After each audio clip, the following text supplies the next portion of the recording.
Uh, Wonderful. Thank you everyone for joining us today. We have quite a few things that we would like to cover. And unfortunately, Chris isn't able to make it today. However, he did send some information to share with the group, which I will be doing.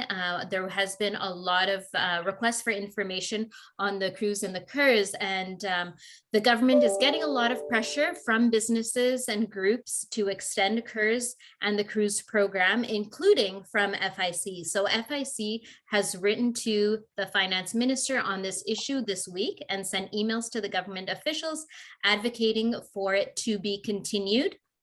We will continue collaborating with other groups such as CFIB and the Canadian Chamber of Commerce to share information. We have communicated with the Minister of Small Business staffers, who said that they would bring this to review and bring this issue up with the Finance Minister on our behalf. And the Office of the Associate Minister of Finance says that they will also bring it up to the Associate Minister of Finance on FIC's behalf ASAP. And FIC will continue to press on this issue for FIC members to ensure that this is continued, that CERS and CEWS is continued for our businesses. So that is what we are working on currently for advocacy.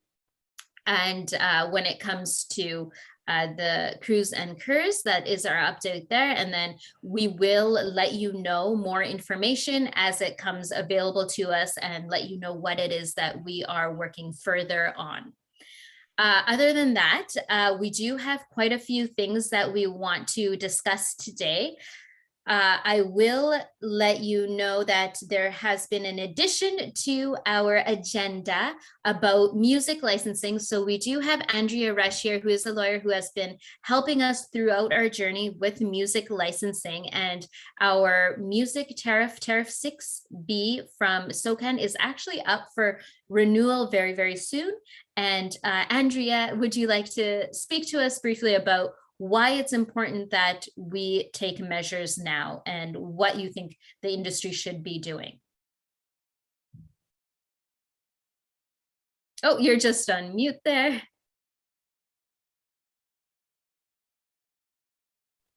Hi, everybody. Just wanted to sign in for, I was so happy to see everyone again. I was delighted to receive Trisha's invitation to just talk for a couple of minutes, nothing more, on music licensing. Actually, I hope I won't embarrass Trisha by starting off by saying that it's actually Trisha who's been the advocate. I've been happy to help, but Trisha did an amazing bit of advocacy over the past few months before the Copyright Board.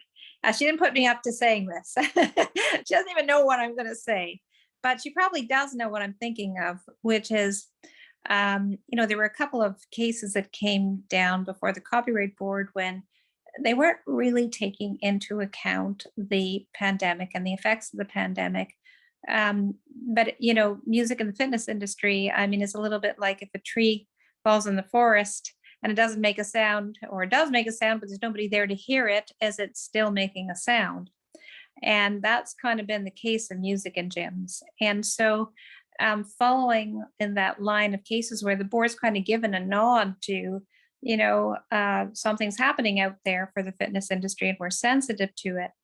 The real issue has been, over the years, the fitness industry has filed objections where the resound tariff was concerned and saved easily in excess of $65 million, because resound in its inaugural tariff had asked for what would have been 90. They eventually got 25. So I think it's really fair to say that the fitness industry, through the objections, really did a wonderful thing for the industry as a whole.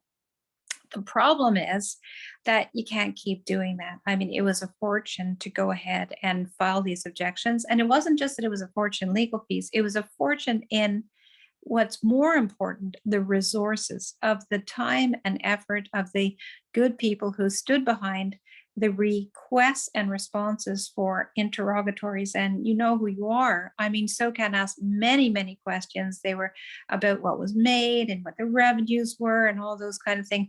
It took years to get the success.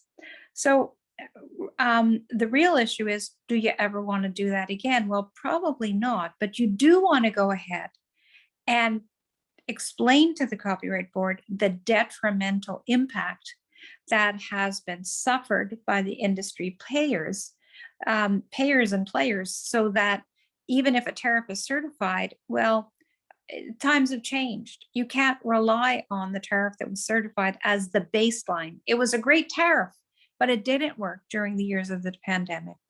So Trisha wrote to the board and received a letter, which she shared with me from the board, which said, we are sensitive, and we will allow the fitness industry to make submissions concerning the effect of the pandemic. So that's a really big thing, because it means that even though you don't have to go through the full process. You don't have to go through the full process of years of objecting, receiving tariffs, responding to tariffs, objecting.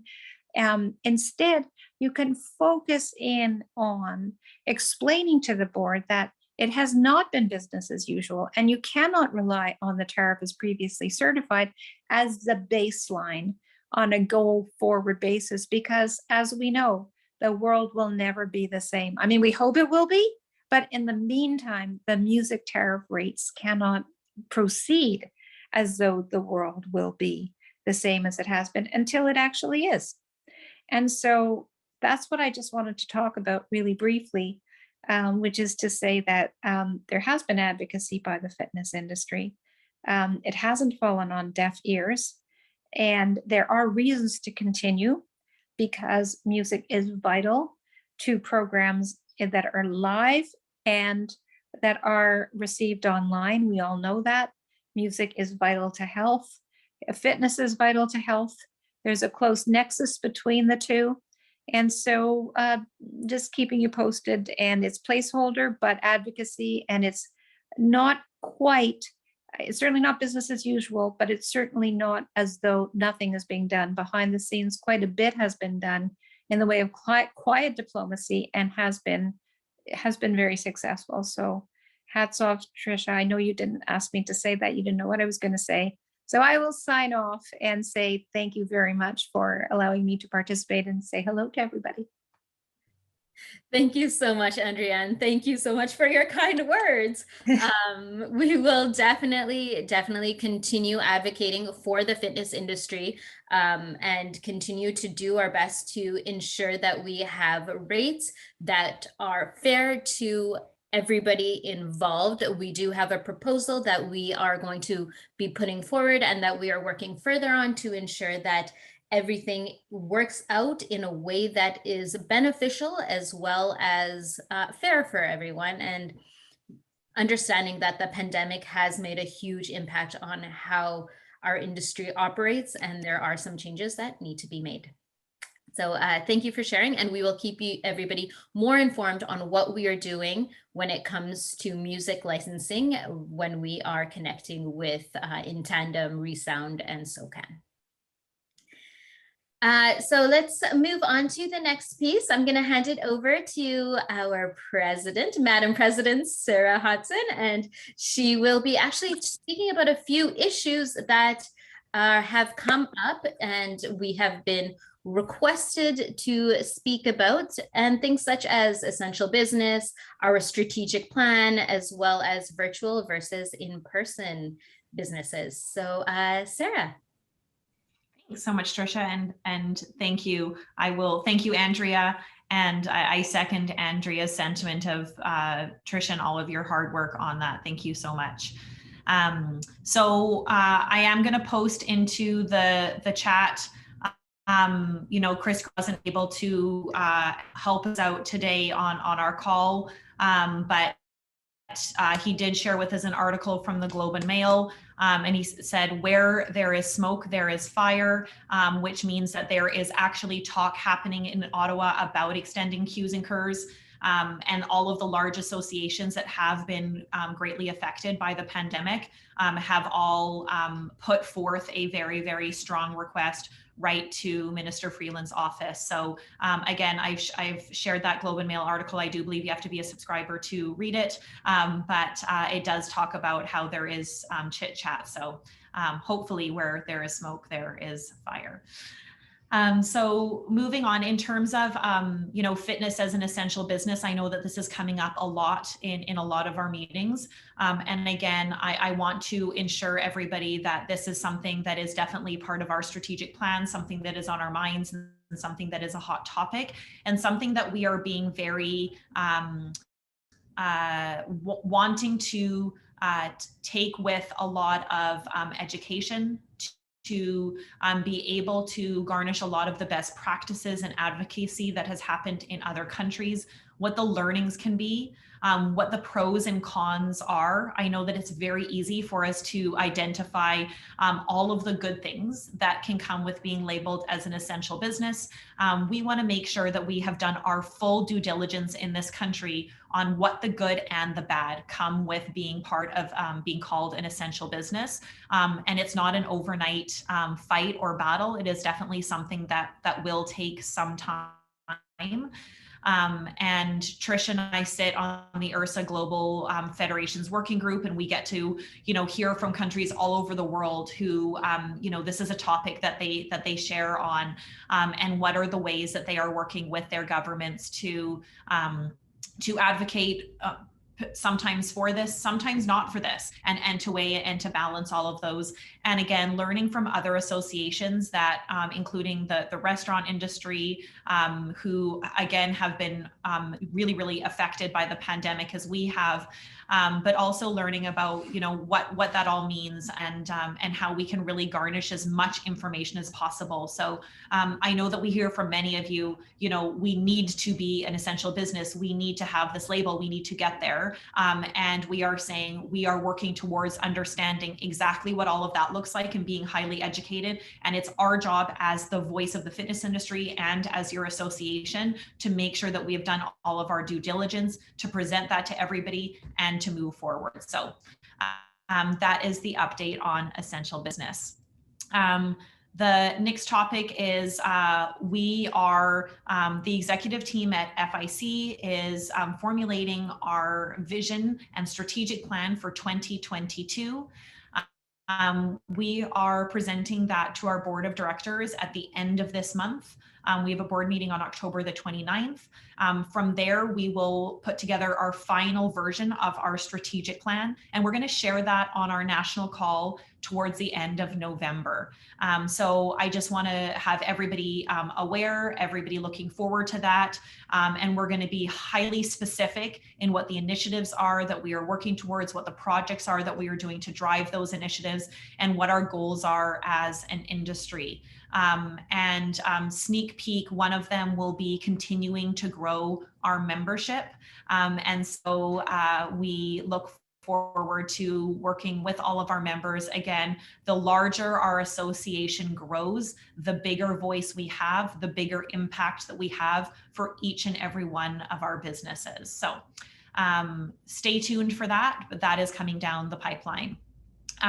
In terms of virtual and in person, the only quick thing that I wanted to share on that is that I was interviewed by the Globe and Mail towards the end of last week on this topic.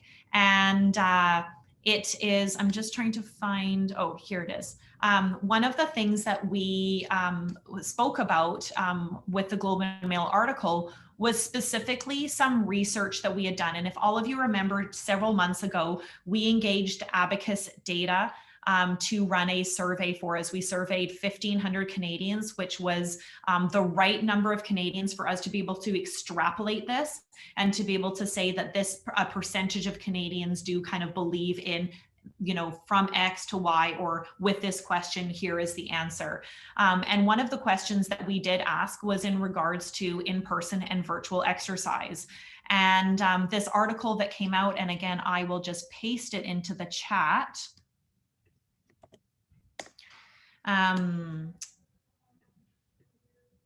Is something that, again, as an industry, I think that we really want to leverage the conversation, and where, I really like to approach the media by, if it's confusing as to what the consumer might be thinking, or the consumer is confused as to what they might be thinking, I like to tell the consumer what they should be thinking. And so how I approach this article was that, yes, with the growth of virtual fitness, which I believe will always exist as a supplement to human connection, because I believe that human connection and qualified exercise professionals is really where our industry really excels.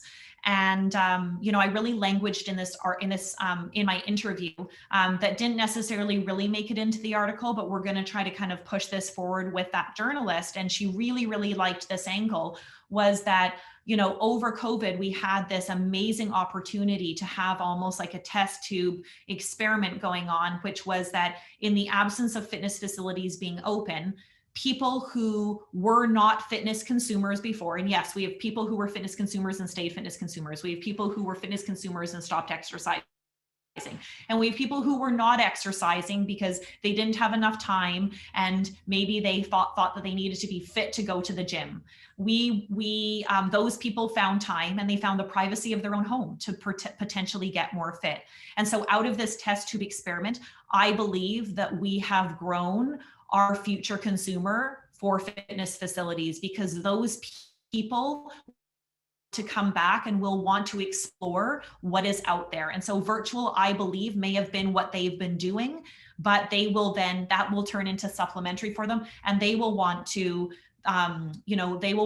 join a spin class if they've been spinning at home. They are going to want to go to a real live yoga class if they've been doing that at home. And so I think that we have to continue to kind of build off of that yes, there's been this virtual experience, but that actually cultivated a future category of consumers for us that we did not have pre-COVID, and to really celebrate that. And again, if that is the message that we get out there, I believe that is what we kind of can move people into thinking and doing. So I see Mo shaking her head there, or nodding her head, I should say.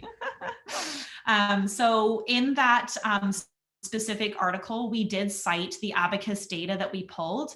And the really important piece that I want to make sure that I share with everybody, because this is important, is that of the people that were surveyed, for the people who were active, so they were active in a fitness facility weekly or more than that. Okay, so these are the people who are coming once a week to 2.3, 2.5 times a week to our fitness clubs. 48% of those people said they would be returning fully only in person. An additional 20% said that they would be returning in person and would supplement with virtual. And only 18% actually said that they would do virtual, and 15% said they had unfortunately quit.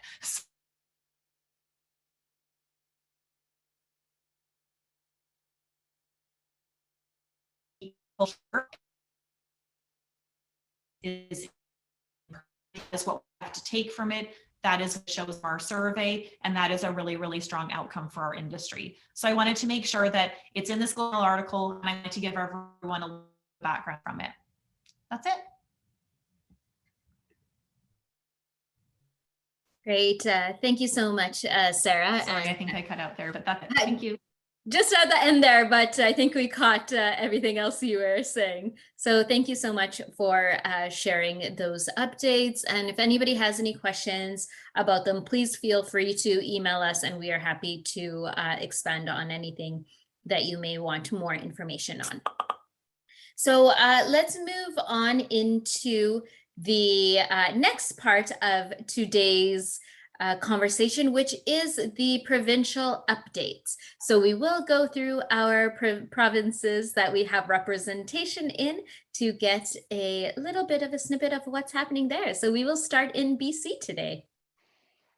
Thank you, Trisha. Carl Ulmer in British Columbia here. COVID cases in BC have leveled off for the most part, but remain fairly high. We have transitioned in British Columbia to partially vaccinations being required in non-essential businesses such as gyms. And so we transitioned to full vaccinations being required in gyms as of October 24th in British Columbia. Thank you for our friends in Quebec for supporting us in some initiatives and ideas for the launch of the vaccine passport in British Columbia. It was valuable to know some of the pains and successes that you had in Quebec, and that really helped us out in terms of our advocacy in British Columbia. Fraser Health East quickly and without notice moved to a full vaccine status required in non-essential businesses such as gyms, and that was last week. It was due to high hospitalization rates and lower vaccine rates in the area. And so what Dr. Henry has promised us is that they will be looking at increasing restrictions at a community level, and they've followed through on that. And so we've seen the Interior Health have increased restrictions. We've seen Northern Health, and now specifically in Fraser Health. So Fraser Health in BC is from Hope to Abbotsford, and it does not include Maple Ridge. And so not a lot of notice. We shared our frustration with the lack of notice. British Columbians and business found out in a press conference, which we were spoiled in BC maybe, but typically we get some notice in advance in some engagement meetings that Sara and I would be invited to prior, so we can share some operational struggles that we'd have. And so the biggest operational struggle in the area of Fraser Health East that we shared with Dr. Henry and the Minister of Health when we transitioned to this was that we had already registered the majority of our members' vaccine status in our software, and transitioning our software to 2 doses instead of 1 isn't always the most simple process for everybody. And some gyms had to move to manual again, and our members may not be used to bringing in their vaccine status anymore. And so that's where the friction came.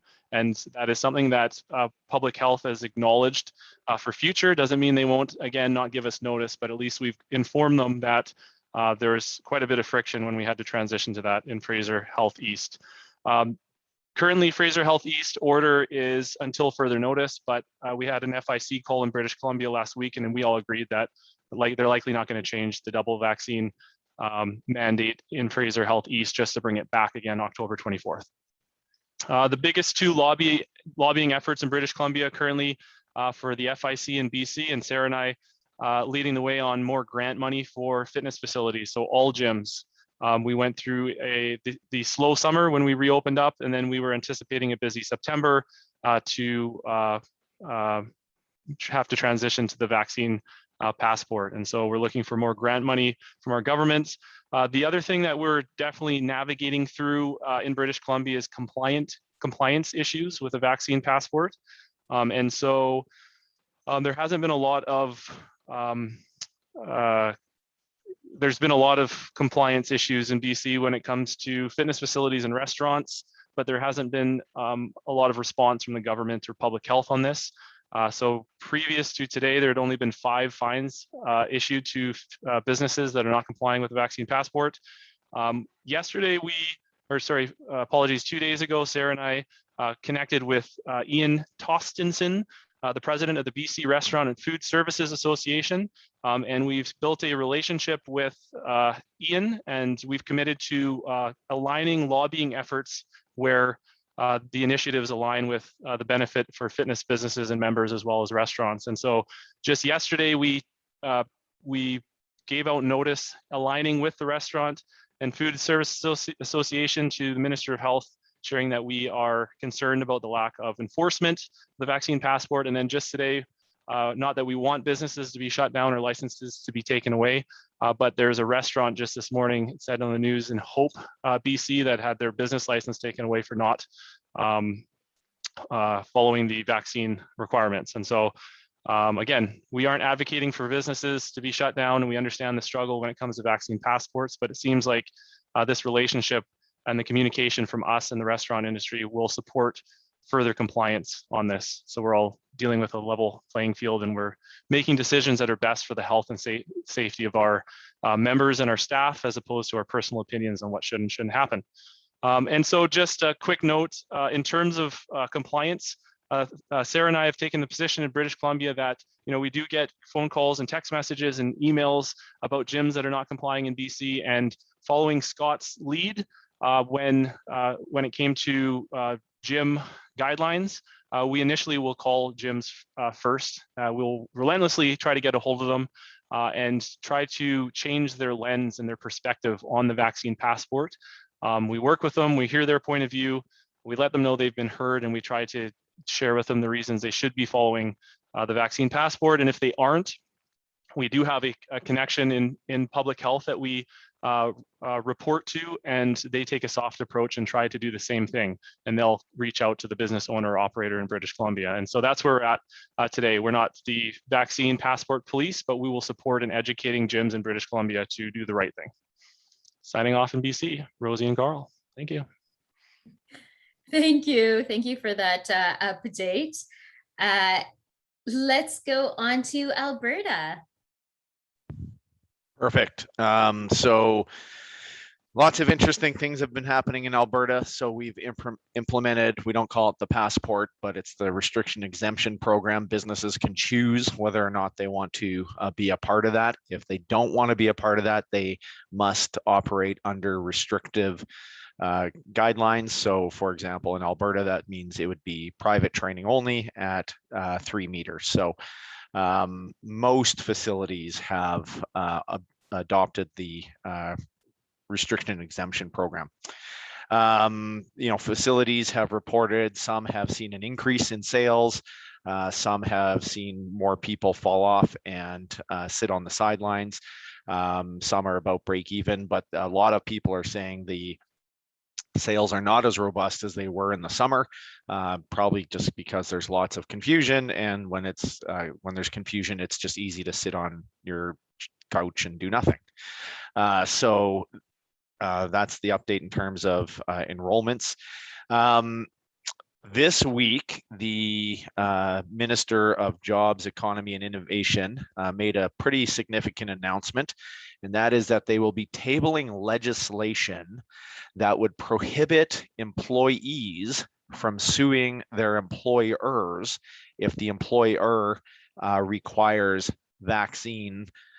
proof of vaccination to work at the facility. So one of the things that many of the operators are worried about is if they choose to implement a vaccine requirement for their staff, are they going to be subject to lawsuits? Company like WestJet or Air Canada, they have a huge legal department, but many single operators or fitness operators don't have that luxury. So the government of Alberta will be tabling legislation which would basically prohibit employees from suing their employers. So that's a big deal, and we're going to be watching that closely and seeing what kind of challenges and arguments against that pop up, but that'll be interesting. The other thing that is being implemented is they've doubled the fines, or they're doubling the fines if anybody is harassing staff for implementing the restriction exemption program.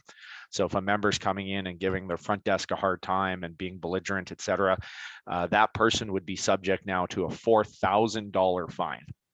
So they're really cracking down on the people that are really protesting and making life difficult for the people who are doing their best to actually follow suit and enact the REP program. They're also offering a $2,000 grant, one-time payment to small and medium-sized business to implement the REP program. They are talking about implementing a QR code program, much like Quebec, and then they're going to pay for training for front desk or front of house associates to help educate and help de-escalate conflicts, things like that. So that's the big announcement this week. I think that's it as far as new news in Alberta. Great. All good. Thank you, Scott. That was a really great update. So let's move on to Saskatchewan. Hey everyone. So October 1st, the vaccine passports became mandatory for us. And with the announcement of that, last week we put in a letter from FIC trying to get a meeting again with the provincial government. We also coordinated a mass effort with a number of gyms going to their MLAs at the same time, talking about how basically COVID over the last year had affected the facilities and how the facilities thought the new passport system would affect their income. Basically trying to tell the story on how financially hurt the industry is. So that letter went out, and then this Tuesday we followed that up with another letter, which was a financial ask of the province based off of the GYMS Act in the US, which is asking for 45% of 2019's income for facilities to help bring them back out of basically financial duress. So we'll see where that goes. We have a number of MLAs now on our side fighting for our industry. So they're really pushing hard to get a meeting for us with the Minister of Finance, and we're hoping to hear about that in the next week or so. Great. Thank you, Jolene, for that update. I know there's quite a few things that are happening that may be interesting to other provinces as well. So we do look at you to see how things work out, especially with your letters that you have been sending on FIC's behalf. So thank you for that. Let's go to Manitoba. Hello, everybody.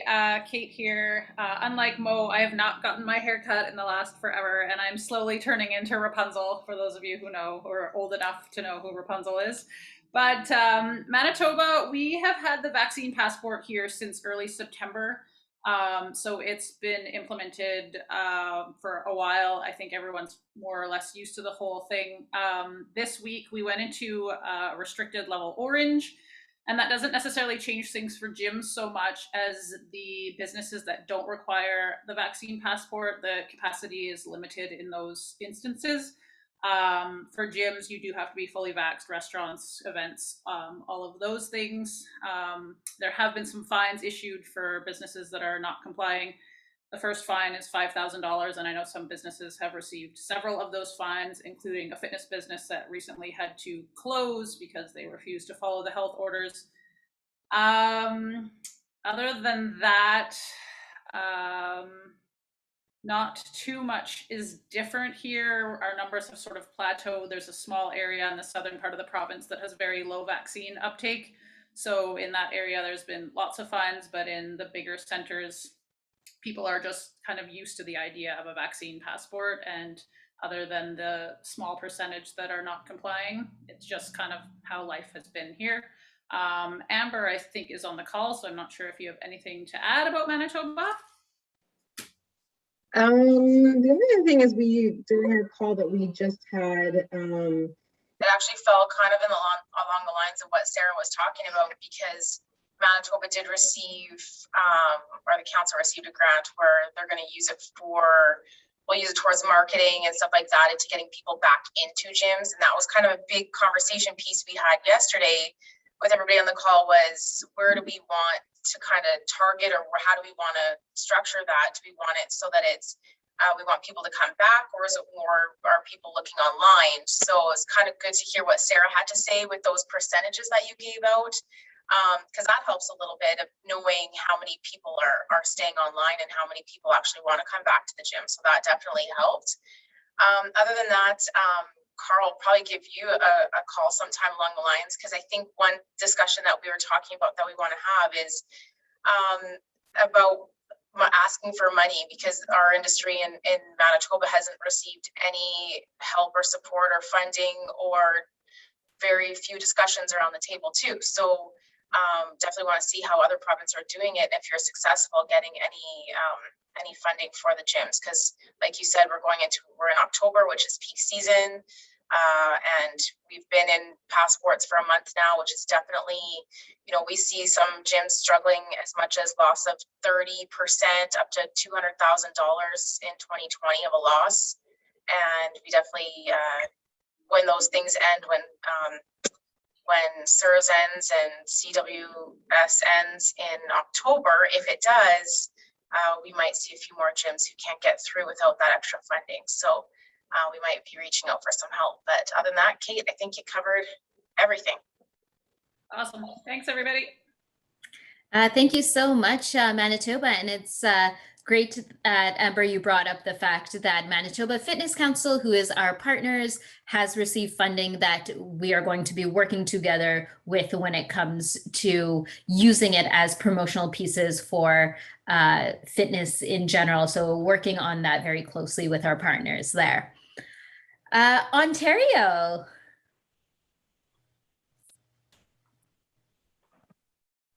Hey team, I can jump in for Ontario here. So just a few high-level updates. We started the vaccine passport on September 22nd, so just over 2 weeks. We had a provincial call this week. For the most part, it seems like most facilities have adopted it and it hasn't had a huge impact on businesses. If anything, a slight net gain is what we've seen. We've discussed the enforcement in Ontario. It does not seem to be like some of the other provinces. Like we haven't really seen many people going out and bylaw officers looking at that or kind of much enforcement around it at this point. Other than that, COVID cases themselves have kind of leveled off. We have a high vaccination rate in Ontario, which has helped out a ton. So we're seeing that. The big thing for us right now is we still are at 50% capacity, even though now multiple industries or large events have like opened the floodgates on that to up to 20, 30,000 people. So that's a big thing. We don't have the same definitely connection with government here. And I know Nick and Perry particularly have tried a ton throughout this entire pandemic, and we don't have the same contact that we're able to reach out and push a lot of these issues with. So that's a challenge we're still working through. Yeah, and that's kind of what's going on in Ontario. Great. Thank you so much, Ian. And that brings us to Quebec. What's up, Canada? Woo! Okay, everything is quite going well in Quebec right now. So it's kind of back to not really normal, but kind of. The passport is here since September 1st. It was really reinforced September 15th, so nobody was able to come to a gym if the person did not have the passport. So it's more than 2 weeks, almost 3 weeks now, and we did not see in many cases here. And when I talk with all the gyms in Quebec, we did not see a big drop off. Some big gyms had to give back the money to some clients, but they used the technique, let's say it this way, that they take an amount, when you cancel your membership, you have a fee of cancellation, but many gyms said, if you come back, I'm gonna give that money back to you. So it keep a good link or a good relation with the clients. So not really a lot of people were against it, and a lot of people understand what we've been through since a year and a half. For the rest, people are saying like the membership are quite back to normal, even a little bit up. And something really interesting, this week, 2 days ago, the Prime Minister announced that next week he's gonna have at the opening of the Parliament, I think in Quebec, he's gonna talk about post-pandemic strategy. So we are looking forward to come out of the pandemic. He said this week that the worst is behind us, and we have to know now how to live with it and look forward. So it's really looking like with the passport, with a lot of people in the population, I think we have 90%-ish. I think it's 89 or 90% of the population vaccinated once, and around 82-84% twice. The cases are going down since a few days. So we are really looking at going out of all this. And since September 1st, we had a lot of visit from police officer and public health services that come to gyms and just want to make sure we are following the rules. And since a week and a half, it has really go down. Here in Quebec, I talked with a guy who's working at the public health, and he just said to me, we don't have any units anymore going on the field because there are no cases. So they don't take too much of the time of the professional to do those kind of inspection. But police are still doing a lot of inspection. And I heard of a restaurant, in fact, a bar that was not following the rule and had 10 people, I think, inside that did not have any vaccine passport. So they closed the bar for 6 weeks, and he had like $40,000 fees and all those stuff. So they are quite intense when you don't follow the rules. But for the gyms, like, we are not in the news. So in Quebec, it's really a good news not being in the news, because since a year we talked about gym the wrong way, I think a little bit too much, because of the mega gym that did have 700 cases and was just a crazy guy speaking too often to the media. But that's it. So things are going quite well here. I do not talk a lot with the ministers because they don't answer my calls. So I think they are really looking forward to the post-pandemic stuff, and we are not maybe an issue or an objective for them. But we cannot say it's going bad. So great news. Wonderful. Thank you, Gabriel, for that update. So that brings us to any questions, comments, concerns from the group.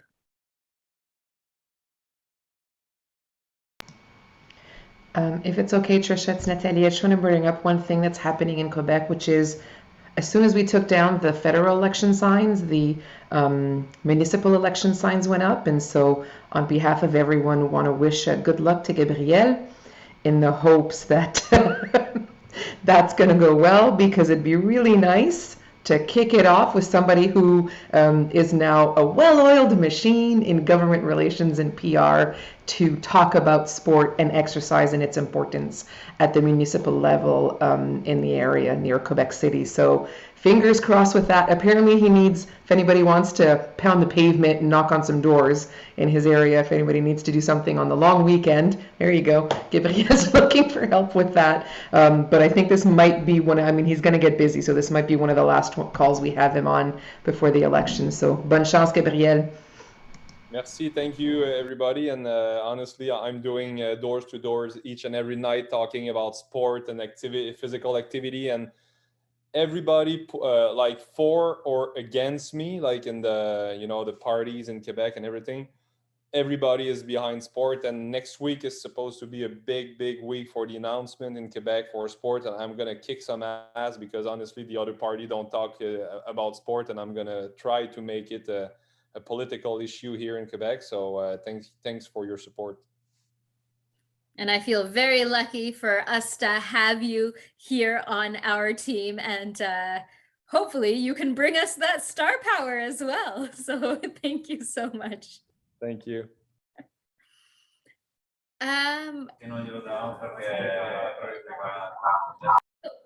Comments for today's discussion, or any questions for anybody?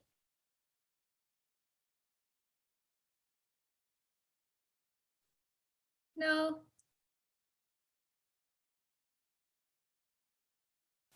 All right, well, if that's the case, then it looks like we are wrapping up a little bit earlier today, which is not a bad thing, but I wanted to say what great updates we had today. Thank you for everybody who provided updates and for sharing what is happening. Then I hope everybody has a wonderful, wonderful long weekend, and we will see you again very soon. Take care, everyone. Happy Thanksgiving.